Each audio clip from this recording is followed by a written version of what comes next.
जब कभी फानुक कंट्रोल में एपीसी का अलार्म आता है तो हम लोग लग जाते हैं कि जी 18-15 में जाना है, 0 हो गया होगा उसको 1 कर देना है और उसके बाद में मशीन को रेफरेंस कर देना है और मशीन चलवा देनी है। लेकिन क्या कभी हमने सोचा है कि एपीसी का मतलब क्या होता है और यह अलार्म हमारी मशीन में बार बार क्यों आ जाता है। इस वीडियो के माध्यम से मैं आपको दिखाऊंगा कि इस अलार्म का हम समाधान किस प्रकार से कर सकते हैं। नमस्कार दोस्तों, मैं हूं आपका दोस्त अरुण यादव। आप देख रहे हैं एचपीडीसी एंड सीएनसी सॉल्यूशन। हाँ दोस्तों, अगर आप हमारे चैनल पे नए हैं तो हमारे चैनल को कर लीजिए सब्सक्राइब और बेल आइकन को कर लीजिए प्रेस, जिससे कि हमारे लेटेस्ट वीडियो की नोटिफिकेशन आप लोगों को प्राप्त हो सके। और हाँ दोस्तों, अगर आपको वीडियो पसंद आए तो वीडियो को लाइक, शेयर और कमेंट्स करना ना भूलें। तो आइए दोस्तों जान लेते हैं एपीसी का मतलब क्या होता है। दोस्तों एपीसी का मतलब होता है एब्सोल्यूट पल्स कोड। आइए दोस्तों जान लेते हैं इस अलार्म के आने के मुख्य कारण क्या क्या होते हैं। इस अलार्म के आने का सबसे प्रमुख कारण दोस्तों होता है सर्वो मॉड्यूल बैटरी का लो हो जाना। कई बार क्या होता है कि बहुत लंबे समय तक हमारी मशीन जो है वो बंद रहती है, जिसकी वजह से हमारी जो मॉड्यूल की बैटरी है वो लो हो जाती है, जिससे अलार्म आ जाता है। इस अलार्म के आने का दूसरा कारण जो होता है दोस्तों वो होता है एनकोडर केबल का ब्रेक हो जाना या बीच में से कहीं से टूट जाना। इस अलार्म के आने का तीसरा प्रमुख कारण होता है दोस्तों हमारा जो एनकोडर का कनेक्टर है उसकी पिन का बैंड हो जाना या कनेक्टर का टूट जाना। इस अलार्म के आने का चौथा जो मुख्य कारण है दोस्तों हमारे एनकोडर का फॉल्टी होना। और इस अलार्म के आने का पांचवा जो मुख्य कारण है दोस्तों वो है हमारे सर्वो मॉड्यूल का फॉल्टी होना।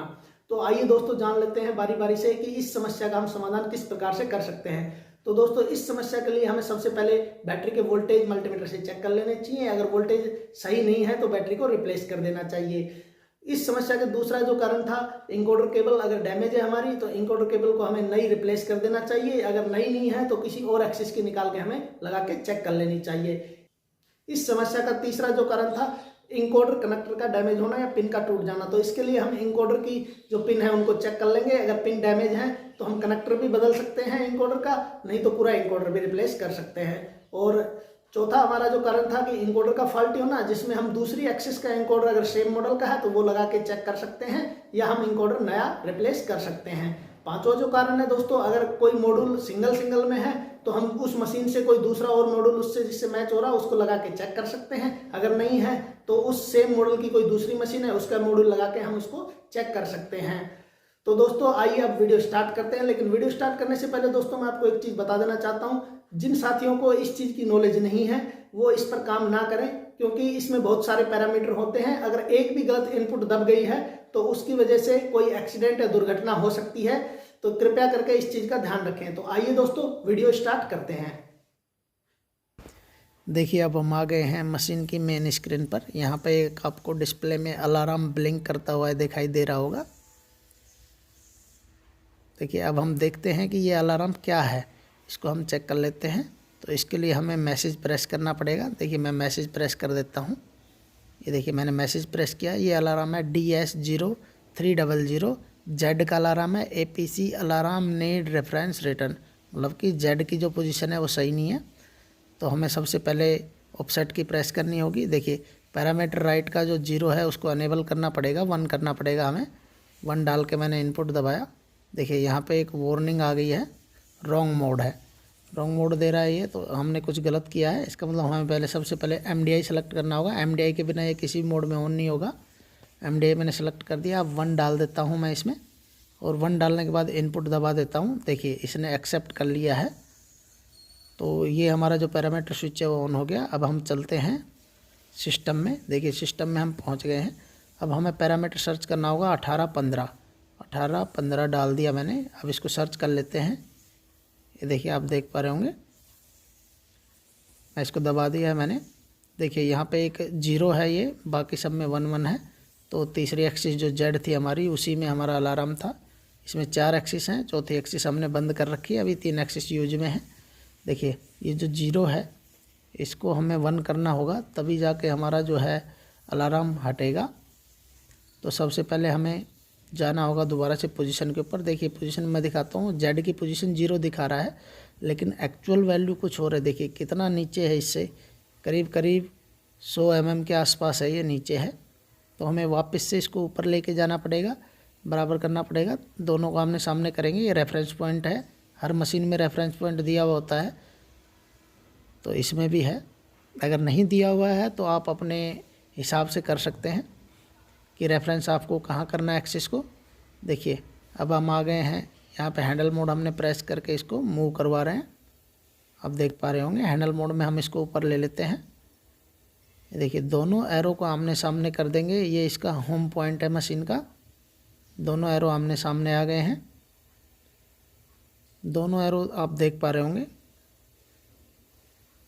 आमने सामने आने के बाद में अब हम बात कर लेते हैं। देखिए इसकी पोजीशन 118 शो कर रहा है ये। तो अब हम इसको बंद कर देते हैं मशीन को। देखिए हमने मशीन को बंद कर दिया है। मशीन को दोबारा से चालू कर लेते हैं। मशीन हमारी ऑन हो रही है। लेकिन किसी भी मशीन में अगर पोजीशन को हमें शिफ्ट करना है तो हम शिफ्ट कर सकते हैं। अपनी मर्ज़ी से भी उसको रेफरेंस करवा सकते हैं, लेकिन उसके मोमेंटम प्रॉब्लम आएगी। और वीएमसी मशीनों में खासकर जेड को हम मूवमेंट नहीं करवा सकते हैं, क्योंकि अगर जेड को हम मूवमेंट करवाएंगे तो उस समय में हमारा जो है टूल चेंजिंग में काफ़ी सारी प्रॉब्लमें आएंगी, जिसकी वजह से हमारा जो है टूल डैमेज भी हो सकता है। तो जेड एक्सिस का तो रेफरेंस पॉइंट स्पेशली वीएमसी मशीनों में फिक्स ही होता है। बाकी मशीनों हम चेंज कर सकते हैं। देखिए अब हमारी डिस्प्ले ऑन हो गई है। यहाँ पे आप देख पा रहे होंगे 118 था। अब जैसी डिस्प्ले ऑन हुई है तो 00 हो गई है पोजीशन। यहाँ पे आप देख पा रहे हैं। देखिए अब हम दोबारा से चलते हैं, सिस्टम के अंदर ही जाएंगे दोबारा से हम। सिस्टम के बाद फिर से हम 18-15 डालेंगे। ये देखिए डाल दिया। अब फिर से सर्च करेंगे। अब जो हमें जेड में 0 दिखाई दे रहा है, उस 0 के ऊपर कर्सर को लेके जाएंगे, 1 दबाएंगे। 1 दबाया। देखिए मोड गलत था, अभी एमडीआई में लेना पड़ेगा हमें। 1 दबा के इनपुट दबा दिया है हमने। ये देखिए यहाँ पे हो गया है 1-1 सारे एक्सिस में। यहाँ पे आ गया है मोस्ट भी पावर ऑफ। पहले पावर ऑफ करनी पड़ेगी, उसके बाद ही आगे का जो प्रोसेस है वो होगा। तो अब कर लेते हैं पावर ऑफ। मैंने पावर ऑफ बटन को प्रेस कर दिया है।